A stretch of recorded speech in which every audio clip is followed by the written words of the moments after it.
Grumble, grumble. Hey everyone, it's the Grumpy Meatball, and I'm back again with some more Kickstarter coverage for Shadows of Brimstone Adventures. This time we are looking at update number 49, DiceFest 2023 report, shipping progress, Wave 2 news. I imagine there's going to be a lot of crossover between this and the other Kickstarter update that I just put up, the Lost Tunes update number 23, but let's get in there and see. Oh, okay, yeah, we got some new stuff. Cool. DiceFest 2023. This is a special convention for us because we run the whole thing rather than just having a booth at a bigger show. We did the first DiceFest in 2017, and since then it has grown to 3 days and a much larger venue in the Bellevue Hilton. With more space, we're able to do more of our crazy ideas, like building a full-size Old West saloon in the entrance to the show, and even creating a Brimstone shooting gallery for players to form teams, grab Nerf guns, and compete for the top score each day of the show. Yeah, DiceFest is fucking rad. I've never been to any other board game convention, but I imagine that they would feel much more impersonal and kind of detached, which is like the exact opposite of DiceFest, which is all about like warmth and engaging with the community and just having fun. Like the dart shooting thing is just like so fun. Even though my gun was jamming and I was not able to get the kind of points that I was looking for, it was still hella fun. Here you've got some pictures of the shooting gallery. Each year we debut at least one new 3D game table, and this year featured an enormous Norselands table. I didn't know that they actually introduce a new table every year. That's actually really cool. Our chief fabricator, Elian, really outdid himself with this one. Players begin the journey at the Viking longboat, pulled up onto the beach, and forged their way through the frozen forest, climbing icy mountains, traversing rope bridges, frozen lakes, and even entering underground caves with rolling lava. I can account for this as well. This is by far the most amazing 3D game board that I saw at DiceFest. I mean, it is spectacular. I don't know any other way to put it. So beautiful. They had their mega games going on for Brimstone with like 18 people playing at once, which is pretty cool. But, you know, this is all fine and dandy, but people who are interested in particular in Brimstone Adventures are probably wanting to know what the progress is on shipping. So let's get to it. Shipping progress on Wave 1. We're continuing to ship out the remaining Wave 1 packages. There have been some challenges. I mean, there always are.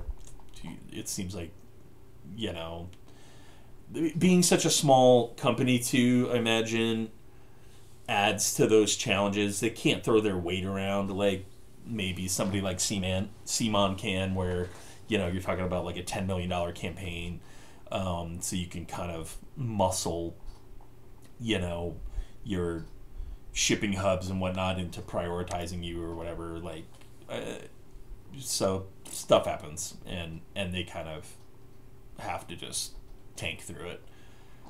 I'm surprised to hear that people haven't gotten Wave 1 yet, though. That really sucks. If you haven't gotten your Wave 1 yet and you're not happy about it, post in the comments, because that really sucks. Oh, they had a rush of backers contacting us to say that they never filled out their pledge manager, so that would also obviously cause problems. Canada Hub has completed delivery of Wave 1 packages to Canadian backers. There were shortages in the EU and UK, but we're shipping out a new shipment of pledges to Germany that will cover both. Australia and New Zealand regional shipping hub will be getting a new shipment with Lion and Wolf pledges to get those out to backers too. Cool. Wave 2 news. We are happy to report that our factory partner in China is completing the packing of the last items needed for Wave 2 right now. That includes new hero packs that we moved from Wave 3 to Wave 2, which is very cool. And I got to see all of these at Dice Fest. They had just gotten copies of them in. Like, literally while they were on the stage doing the presentation, they got a shipment, and Scott had to run off and come back, out of breath with a box that contained these guys. And they look awesome. Which includes the Norseldorf, Ulfsark Skinwalker, Jaguar Warrior, and Blood Priestess.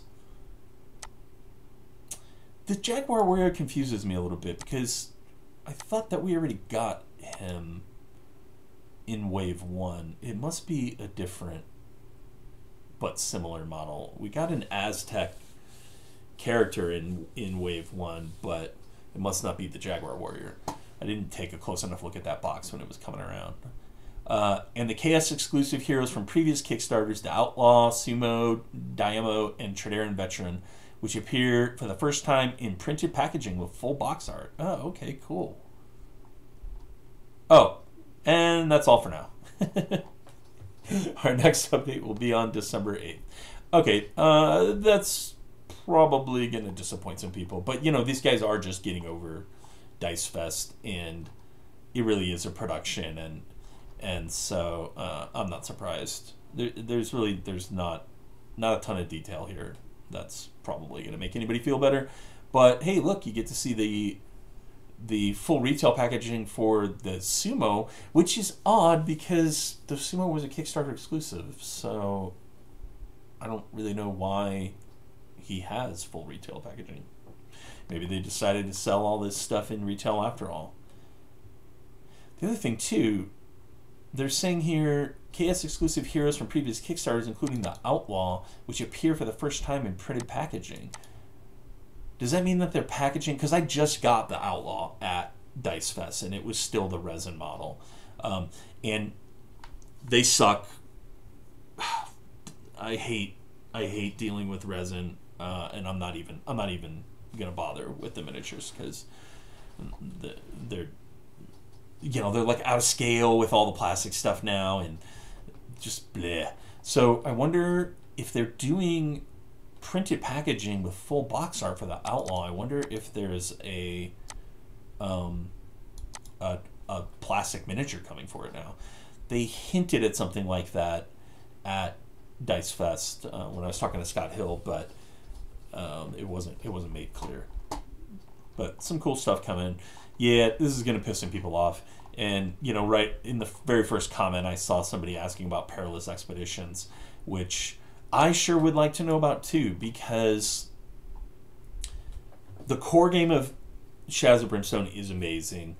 The adventure sets are a step in the right direction, but the world has moved on since Warhammer Quest, which this game is built off of.